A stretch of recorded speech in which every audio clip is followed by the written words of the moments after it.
Hey everybody, hope you're doing fantastic today. So my in-laws live down that way, about a half mile or so. As you can see, there's trees, there's houses, there's also a little bit of a hill in the way. So a few years back, I bought a pack of those bubble pack Wally World radios, you know the ones that say they'll reach 35 miles halfway to the moon, all that good stuff. And we tried to reach from their house to my house here, and it didn't work. So, this is kind of the funny thing about it is that I spent a fair amount of time working on aircraft radios, working on communication systems and whatnot, and I still screwed it up. I still misunderstood the signs and, didn't pay attention. So I'm here to help you with that and here to help that save you that time and agony so that you don't have to go through everything that I went through trying to remember how things are supposed to work.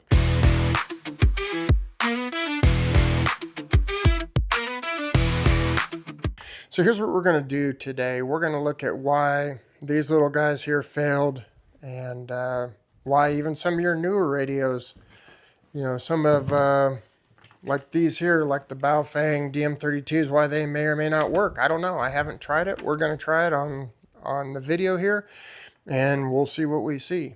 The other thing we're going to do is we're going to talk about a repeater, what it actually is, what the benefit of it is.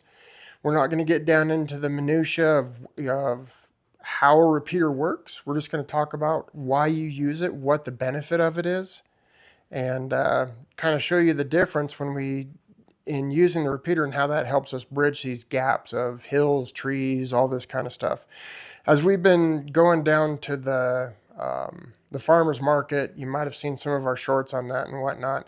One of the questions that we've been asked quite a bit is, how far will this radio go? And that's a very valid question, but it's not a simple answer. There's a lot of question or a lot of factors that go up into that, and that's kind of what led us down this rabbit hole to do this video today, was to be able to help people understand how to get that distance, what that radio in your drawer is actually going to do for you without a repeater and with a repeater. So that's kind of what we're going to talk about today.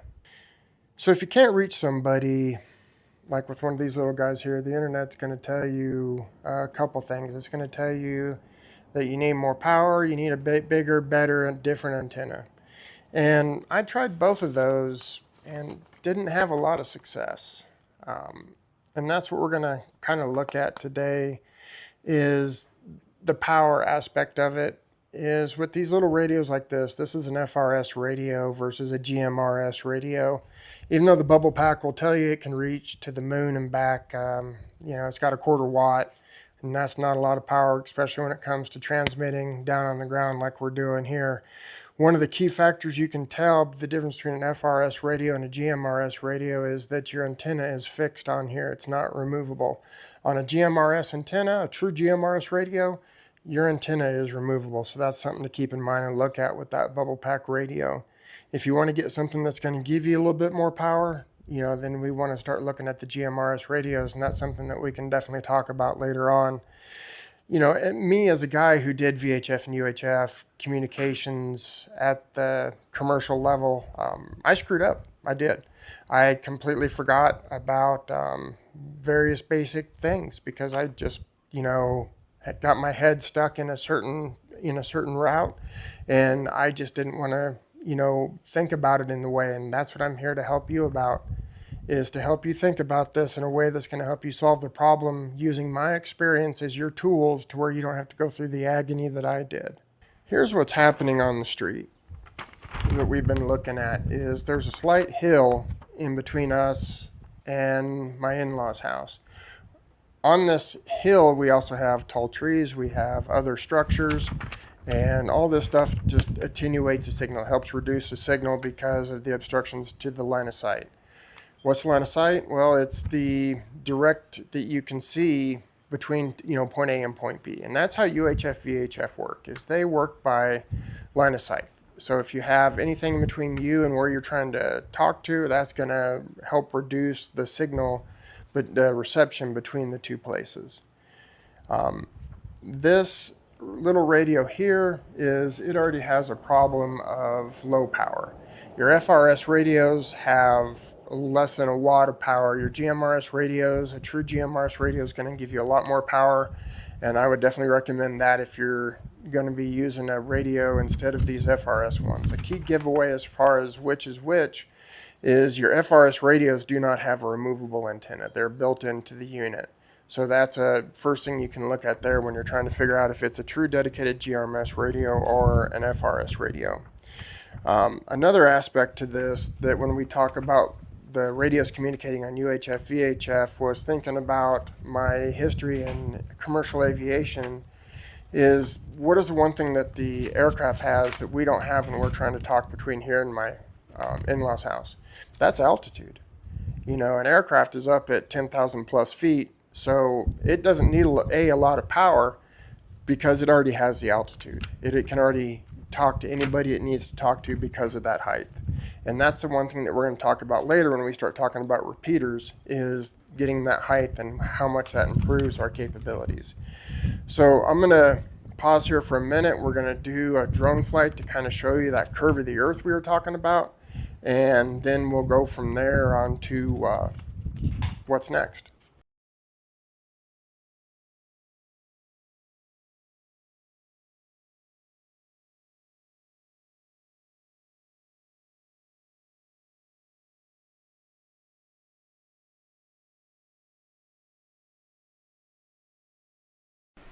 So you can see here in the video that we got a little bit of altitude, about 60 feet, and this is where we start to have a good line of sight on the in-laws house. You can kind of see there we got the structures and everything else we were talking about, so this just kind of helps give you a good visualization as far as what we're talking about with the terrain and the obstructions in the way. So like we saw in the video there, it was about, I think, 50 feet. We'll know for sure once I put the video from the drone in the feed, and I'll be sure to put the accurate number in there. But it was substantially high that we had to get before we had line of sight. So that's the problem that you run into a lot of times with these VHF, UHF radios. And it doesn't matter whether you're trying to use, you know, one of these little guys here,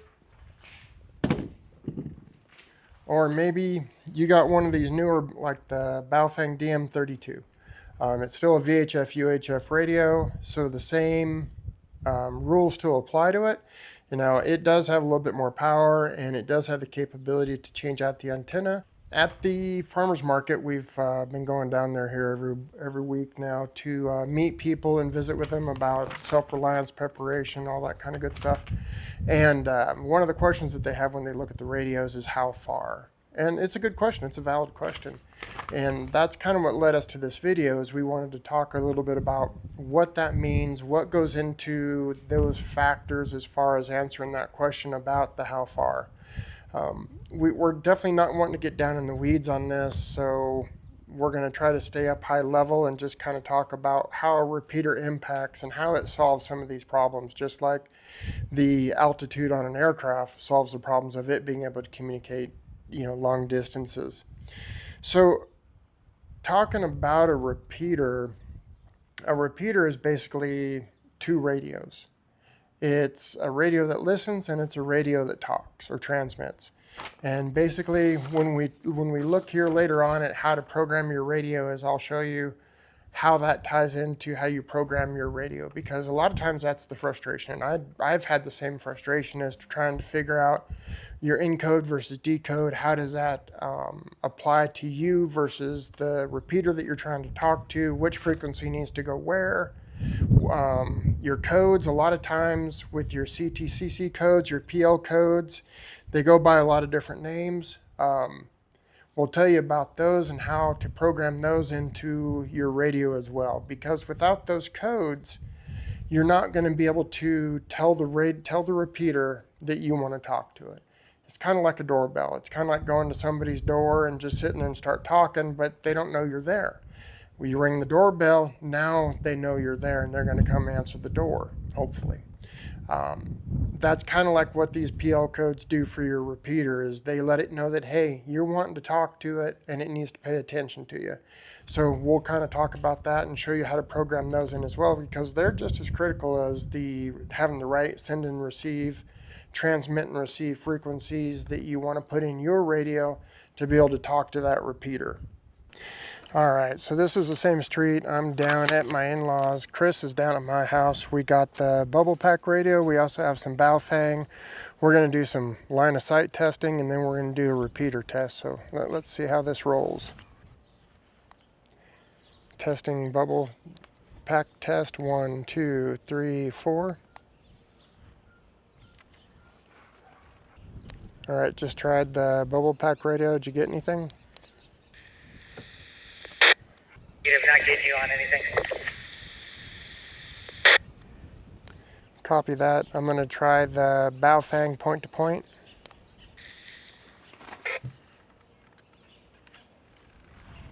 Okay, so now we're going to run the Baofeng. We have a point-to-point channel in here. Chris is on the same one. On Baofeng point-to-point. 466, good copy. So the Baofeng. I've got you loud and clear at this end also. Baofeng does work point-to-point, running medium power. So now we're going to test them on using the repeater. Okay, so now I have the Baofeng set up to use the gateway repeater, is what we call it. It's a repeater that's just to the east of us that covers the city pretty much in total. I took some video of it earlier, and I will put that in the finished product here so you all can kind of see the height of it, and we'll talk a little bit more about repeaters. And 689 on gateway. Gotcha, Lima Charlie on gateway. I've got you the same on gateway. So we'll talk a little bit more about that and about how the repeater, what its capabilities are, where it gets that capability from, like we were talking about earlier with altitude, and how that repeater helps us with that. But you got to keep in mind there are some caveats that we'll go over as well about using a repeater. Okay, so we made it inside. We're at the kitchen table here. We got a cup of coffee ready to go. And I want to thank Chris for his help today with the radio tests. So now we're going to look at programming some frequencies, basically repeater frequencies, into the radio. This isn't a real deep how to program what you need to program into your radio. This is just talking more about getting you familiar with GMRS repeaters, what their frequencies are, what the offset is, what the PL codes, CTCC codes are, things like that, so that you can understand a little bit better about how to get those into your radio. Each radio is a little bit different. You know, for instance, on these, there's a CPS software that you use to program them, whereas on the UV Pro, there's an app on your phone that you would use to program it. So each of them is a little bit different. You just have to be familiar with how yours handles it. If in the future y'all are interested in having a video on programming a radio, that may be something that we can look at doing. Just leave your comments down below for us. But getting back to what we are looking at here, I'm going to bring up on the computer. This is the mygmrs.com website. This is a great little website that you can search pretty much, as you can see, anywhere in the country, looking at different GMRS repeaters. And from there, once you find your area and you drill down into it, you can start to see what the different channels are, what the different frequencies that they use in your area. So if we kind of dive in here to this one outside of Norfolk, Nebraska, we can see that it has a frequency of 462.7. So I'm going to go ahead and write that down, 462.7. We have an output of 210 for our output tone, and the same for the input tone. So now we would know that this is the information for this particular repeater that we want to we want to put in. You can click on the detail, you can zoom in a little bit more, you can see you have some information here on it. You can see a little bit of a cool little coverage map they have. You can see who operates it and see the range on it, some stuff like that. In order to use mygmrs.com, you may have to go ahead and sign in. From what I remember, the registration is free. So you can just go ahead and once you have your call sign, you can go ahead and register and then use the website to pull up the information on the repeaters. So once we have that information, the next thing we're going to do is we're going to go over to our CPS program, such as this one here. This is the CPS program for the DM32, which is, like I said, that's kind of what our team uses for our radios. And you can see here, for instance, for the radio that the repeater that we use, its base frequency, its receiver frequency is the 462.7. Now, there's always an offset for between your receive and your transmit. Generally, if it's not stated like what we have here, let me back up here for just a second. So like on this one here, we'd have just the 462.7, and that's the only one listed. So it's generally on these, especially on GMSR repeaters, it is what is called a 5 megahertz split. What that means is you take that 462.7 and you add 5. So you would be adding 5 to 462, which would then make it 467.7. So with that in mind, when you're entering it into your system here, your receive frequency would be that 462.7 that you have listed here. And then your transmit frequency would be the 467.575, which is the one that you came up with when you added the 5 megahertz to the receive frequency. The rest of these settings, you just pretty much want to leave them alone. Like I said, the CPSs are going to be a little bit different depending on what radio you're actually trying to program it with. The things to keep in mind is that you want your power to be good enough to where you're hitting the repeater, but not strong enough to where you're going to drain your battery unnecessarily. So depending on your radio and depending on the output out of your radio, that could be medium, that could be low, it could be high. It just depends on your radio and your distance to the repeater. So after you have that set, you want to come down here to your CTC codes, which remember we wrote those down as well. If we look back here on this again, we'll see that the CTC codes, which are right here, is the 210.7. So right here, when you hit these drop downs, you have a list of all your codes. So you would just go ahead and put that into the 210.7 for both your decode and encode as it's referenced right here. And once you have that done, you go ahead and you save your channel and you have it ready to upload into your radio. Once you have it loaded into your radio, you're good to go. That's the hard part. That is why, in my mind, it's better to do this kind of stuff in a controlled environment than it is trying to be a keyboard warrior out in the field. This is like any other tool that you have in your toolkit, whether it's a radio, whether it's your water equipment, whether it's your camping equipment, whatever it may be. It's better to have it prepared and ready to go than be sitting out there in the middle of something wondering why it's not working and trying to figure out how to make it work. Doing it this way, doing it in a controlled environment, it's a lot safer, it's a lot less stress, and it's a lot more enjoyable. Something else we need to talk about is the tower itself and the infrastructure that it offers us. It's a wonderful thing. It's a great thing. I really appreciate the people out there that maintain and keep these towers functional. Looking at this from a self-reliance perspective, we have to understand that we don't control this tower. that this tower can go down for multiple reasons. It can go down for power outage, it can go down for equipment failures, it can go down because whoever is running the tower decides that they don't want it running anymore, or they don't want that particular repeater running on the tower anymore, or whoever operates the repeater decides they just don't want to do it anymore. So there's all that is a risk that if you base your plan around working with that particular repeater, that's a risk. That's a hole in your plan, and you need to have that take that into consideration when you're looking at your communications plan. One of the other things that you can look at too is that if you have other repeaters, looking at mygmrs.com, if you have other repeaters in your area that you can hit, be sure to program them in as well, because that can help be a stopgap. Another thing that you need to look at is there is some other radios out there that can function as repeaters, or can, fulfill that need as well, such as the UV Pro. It can do a simple repeater for in a pinch.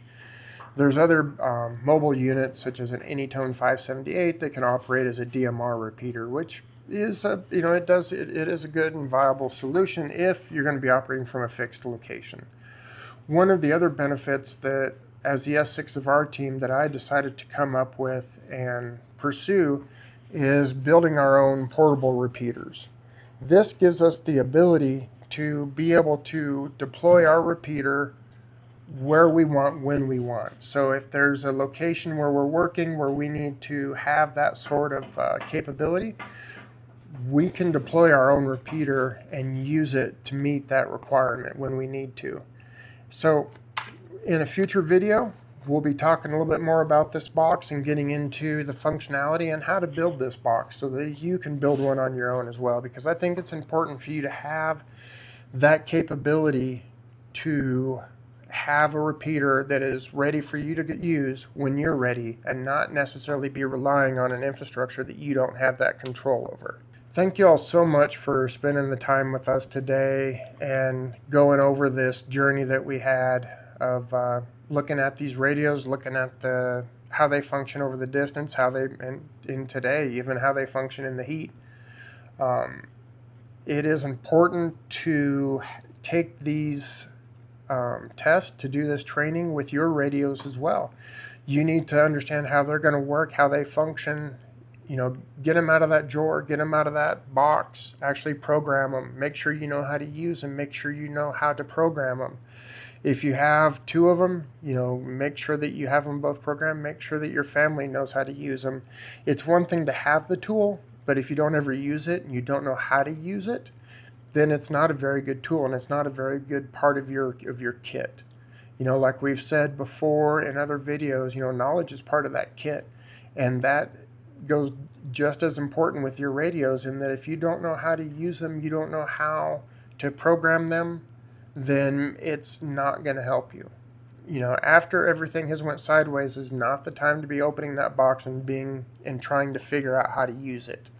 So take the time, look at your resources, look at your repeaters that are in your area.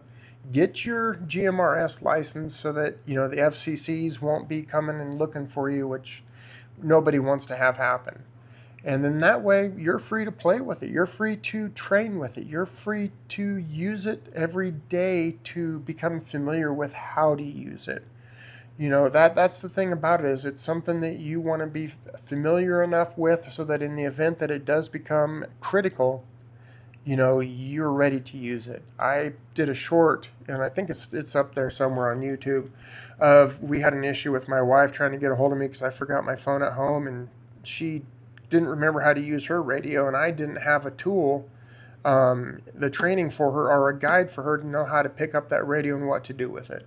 We have since fixed that gap in our PACE program, but it wasn't a gap that we were even looking at until we tried to use it. So again, use this stuff, play with it, make sure you know how to operate it. Another important thing that we always talk about, and this kind of goes especially into today with the heat and everything we are dealing with outside, is you need to take care of yourself. You need to drink plenty of water. You need to stay out of that heat or stay out of that humidity when it's in your area, and make sure that you're taking care of those around you as well, whether they have 2 legs or 4 legs. Hey everybody, I just wanted to thank you real quick for staying with us and going through this video. Lots of great information in here. I wanted to thank Chris again for helping me out with the videoing and the communications tests. And thank you all for staying with us and liking and subscribing these videos. It really helps a bunch. We will see you on the next set. We got some great stuff coming. Thanks again.